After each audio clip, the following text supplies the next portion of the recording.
In June 1962, the Cold War was at its height, and all across the United States, hundreds of United States Air Force missile silos were being dug to store ballistic missiles.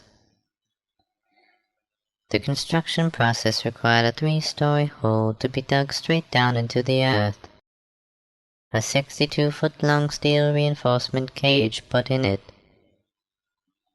and a cement tube to basically be built within. The missiles would be inserted, and then a 110-ton steel and concrete plate would be put over top of the assembly, armed with explosives to blow them off to make way for the launching missile. The work was rather straightforward, and well-paying for the workers. Most of the time, the constructions would go off without a hitch, and the contractors would return home from their hazardous job day after day. However, when building Silo B-13 at Whiteman Air Force Base in Missouri, it became obvious that one of the contractors had not returned to work after his lunch break. At first, no one suspected a thing, assuming that he had simply ran late or was taking a while to finish his sandwich. Concerns started building as the day came to a close, as the man had not returned. His family was phoned in case he had simply left work early and gone home, which of course was not the case. It was as if the contractor had disappeared into thin air.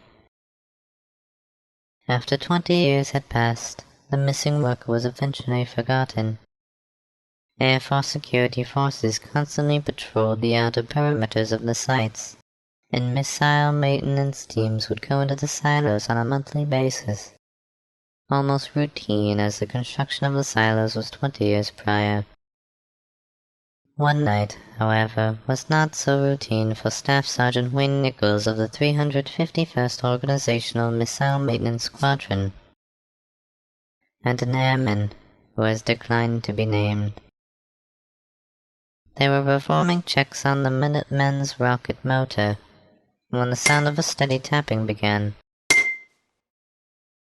It didn't sound a thing like the routine sounds of the missile's metal contracting due to changing temperature. It sounded, as Nichols reported, like as if someone were to try to shatter concrete with a hammer.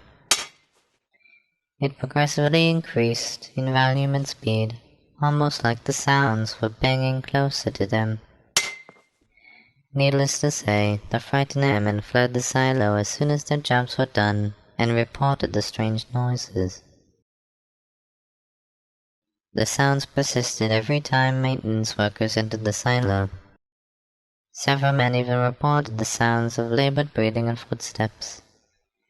It was mostly kept under wraps by the base security. However, it wasn't long before rumors of the haunted B-13 silo were whispered among the men, maintenance, operators, and security forces alike. There were even rumors of communist-sympathetic citizens tunneling underground to sabotage the missiles. An investigation was launched to find out the source of the B-13 tapping, as it came to be known as. Ground-penetrating radar, a brand new technology at the time, was brought in to survey the concrete walls and floor. They scanned everything. Nothing was significantly out of the ordinary, until they came to the base, right under the missile's engines. It seemed that there was a gap in the cement, a void, about 6 feet long and 2 feet wide. It was dubbed that the silo had to be renovated, and over the course of 2 weeks the missile was removed, and the concrete was torn away. The maintenance crews came upon a grisly sight.